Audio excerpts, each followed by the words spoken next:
వీడియోలోకి వెళ్ళే ముందు మొదటిసారిగా మా ఛానల్ చూస్తున్నట్టయితే ప్లీజ్ లైక్, షేర్, సబ్స్క్రైబ్. ఏపీకి ఎమ్మెల్యేలు గైర్హాజరుపైన స్పీకర్ అయ్యన్న పాత్రుడు కీలక వ్యాఖ్యలు చేశారు. ఏపీ అసెంబ్లీ సమావేశాలు ఈ నెల 18 నుంచి ప్రారంభం కానున్నాయి. ప్రతిపక్ష వైసీపీ సభకు గైర్హాజరవుతుంది.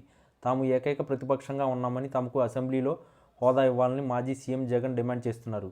దీనిపైన కోర్టులోనూ కేసు కొనసాగుతుంది. ఈ సమయంలో మరోసారి స్పీకర్ అయ్యన్న ఎమ్మెల్యేలు సభకు రాకపోవడంపైన చేసిన వ్యాఖ్యలు ఆసక్తికరంగా మారాయి. పలువురు సభ్యులు అసెంబ్లీకి రాకపోయినప్పటికీ జీతాలు తీసుకుంటున్నారని AP assembly speaker Ayyanna Patrudu పేర్కొన్నారు. తిరుమలలో నిర్వహించిన జాతీయ మహిళల సాధికార సదస్సులో అయ్యన్న పాత్రుడు పాల్గొని ప్రసంగించారు. ప్రజలు మనల్ని ఎమ్మెల్యేలుగా ఎన్నుకున్నది ప్రజా సమస్యలు పరిష్కరించడానికి అని అయ్యన్న వివరించారు. ఉద్యోగాలకు రాకపోతే ఉద్యోగులపై చర్యలు తీసుకుంటామని పేర్కొన్నారు. చిరుద్యోగులు సైతం నో వర్క్ నో పే విధానం అనుసరిస్తున్నారని చెప్పారు. అసెంబ్లీకి రాకపోతే తీసుకోవాల్సిన చర్యలపై లోక్సభ స్పీకర్ మార్గదర్శకాలు ఇవ్వాలని కోరారు. ఏడాదిలో అసెంబ్లీ సమావేశాలు జరిగేదే తక్కువ రోజులని, వాటికి కూడా రాకపోతే ఎలా అని అయ్యన్న ప్రశ్నించారు. ప్రజాప్రతినిధులు ప్రవర్తన సమాజానికి ఆదర్శప్రాయంగా ఉండాలని సూచించారు. అసెంబ్లీకి కనీసం 50 రోజులైనా హాజరు కావాలనే నిబంధన తప్పనిసరి చేయాలని చెప్పుకొచ్చారు.